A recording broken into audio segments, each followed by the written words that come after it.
जय हिंद सभी को। जय हिंद। आज बायोलॉजी की पहली कक्षा स्टार्ट करने जा रहे हैं हम। एक तरह से ये आपके लिए परिचयात्मक कक्षा के रूप में रहेगी, जिसमें हम बायोलॉजी से थोड़ा सा परिचित हो जाते हैं, जीव विज्ञान से, और आपके जितने भी जैव प्रक्रम है उससे संबंधित थोड़ी थोड़ी बातें हम जान लेते हैं। तो थोड़ा बायोलॉजी से पहले परिचय कर लेते हैं। इस तरफ आप देखिएगा, विज्ञान की 3 शाखाएं हैं, आप सभी जानते ही हैं, जिसमें पहला है रसायन विज्ञान, जिसकी कक्षाएं अभी चल रही है। दूसरा है जीव विज्ञान,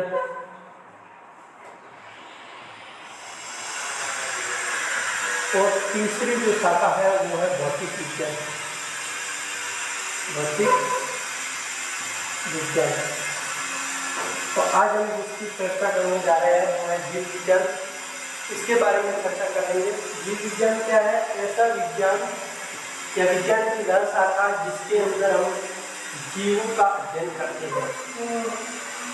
जीवों का अध्ययन विज्ञान की जिस शाखा के अंतर्गत किया जाएगा वो जीव विज्ञान कहलाएगी। और जीव विज्ञान में जीवों के विभिन्न गतिविधियों, प्रक्रमों, उनके बारे में होने वाली अंतरक्रियाओं और उनके शरीर के अंदर जितनी भी क्रियाएं होती है वो सभी का अध्ययन किसमें करते हैं? जीव विज्ञान में करते हैं। तो ये तो था जीव विज्ञान से एक छोटा सा परिचय।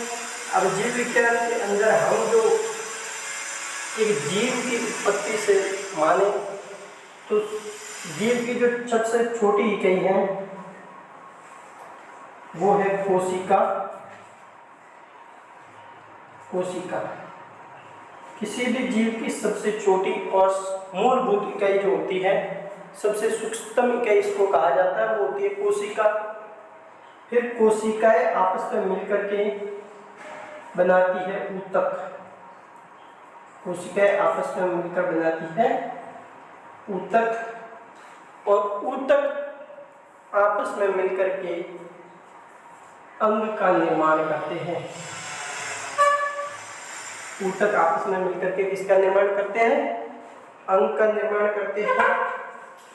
और अंग से मिलकर के फिर जब कई प्रकार के विशिष्ट कार्यों को करने वाले अंग जब आपस में मिल जाते हैं तो इस पूरे संगठन का निर्माण हो जाता है और इसे अंग तंत्र कहते हैं। अंग तंत्र। ये अंग तंत्र हमारे शरीर के किसी एक विशिष्ट कार्य को संपादित करने का काम करेंगे। जैसे अंग तंत्र में देख लेते हैं पाचन तंत्र, तो ये पाचन से संबंधित जितने भी क्रियाएं हैं उनको संपन्न करने का एक अंग तंत्र काम करता हुआ है पाचन। फिर जितने भी वेस्टेज है या उत्सर्जित पदार्थ है उनको बाहर निकालने का काम करता है वो है उत्सर्जन तंत्र। श्वसन का कार्य करता है वो है श्वसन तंत्र।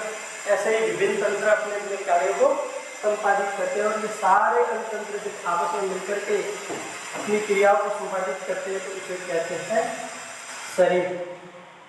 इस तरह से एक शरीर का निर्माण हो जाता है। तो एक शरीर का निर्माण कोशिका से स्टार्ट होकर के ऊतक, और ऊतक से अंग, और अंग से अंग तंत्र, और अंग तंत्र से मिलकर के शरीर का निर्माण होता है। इस प्रकार से एक पूरी बॉडी कार्य करती है।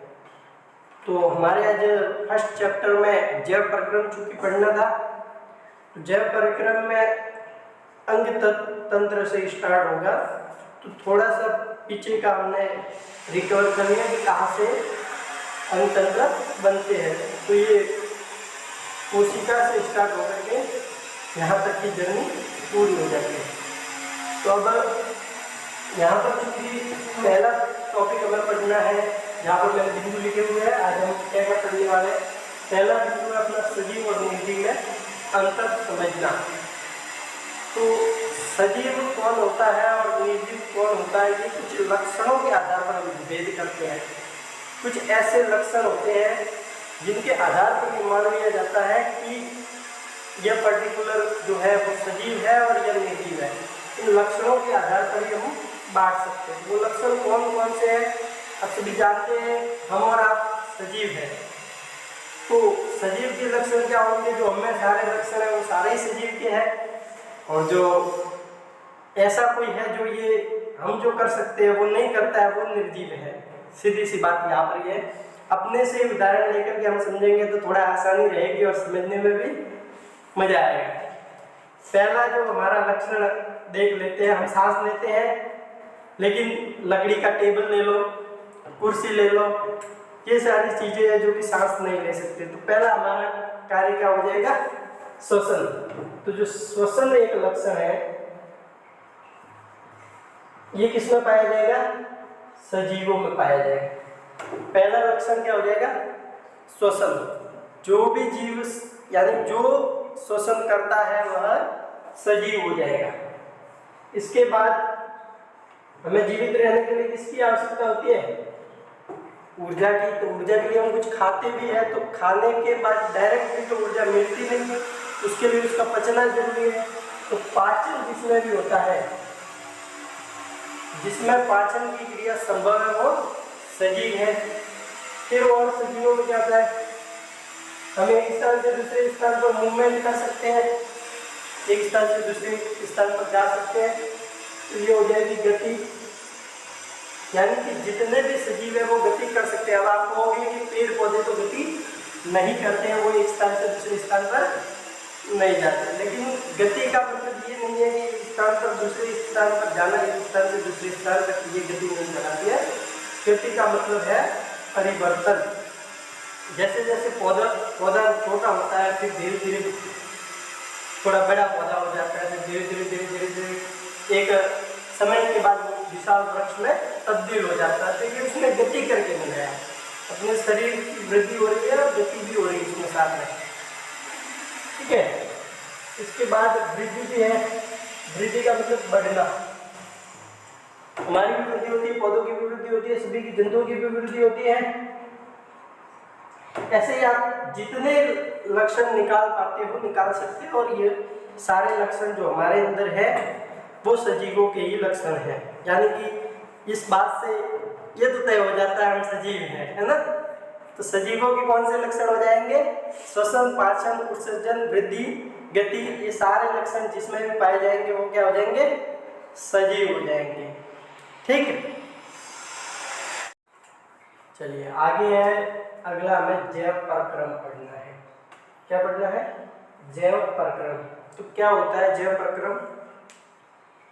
जैव प्रक्रम का मतलब होता है हमारे शरीर में होने वाले अनुरक्षण के कार्य। जितने भी अनुरक्षण का कार्य करते हैं वो सारे प्रक्रम जितने भी हैं उनको सम्मिलित रूप से अगर हम कहें तो जैव प्रक्रम कहलाएगा। और अनुरक्षण क्या होता है?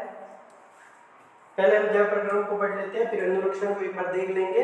तो जैव प्रक्रम क्या होगा?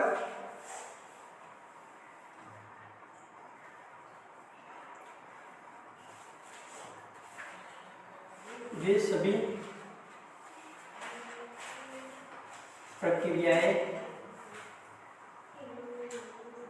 जो सम्मिलित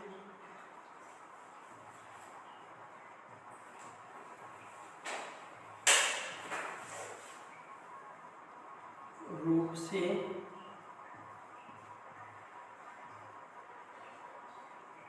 अनुरक्षण का कार्य करती है,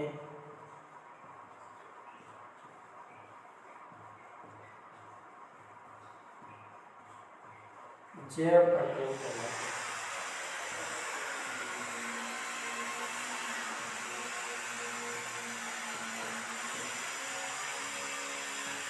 ये सभी प्रक्रिया जो कि सम्मिलित रूप से अनुरक्षण का कार्य करते हैं वो जैव प्रक्रम कहलाते हैं।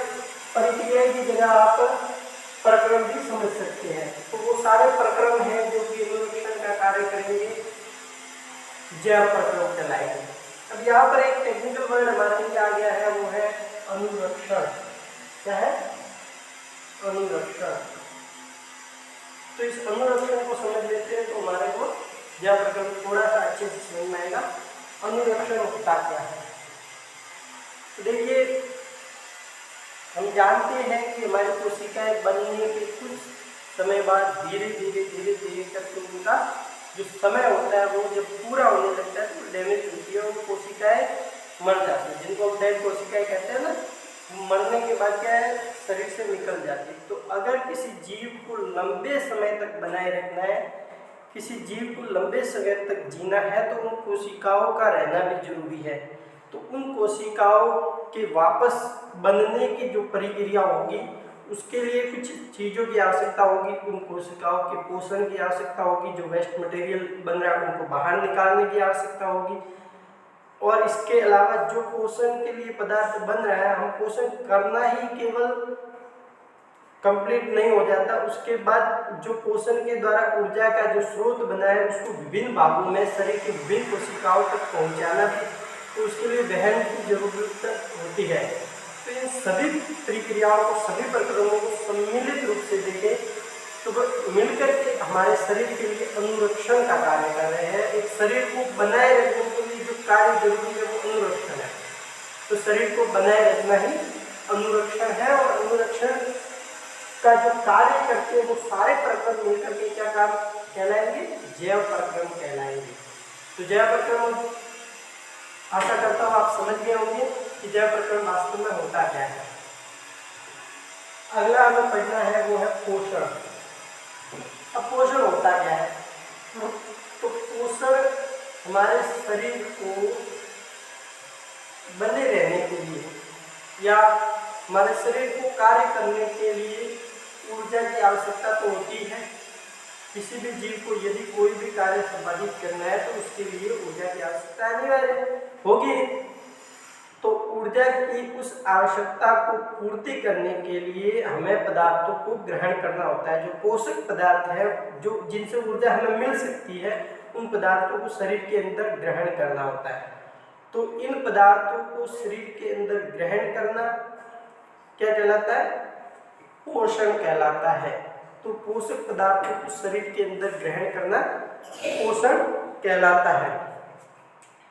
तो पोषण का क्या लिख लेंगे, पोषक पदार्थों को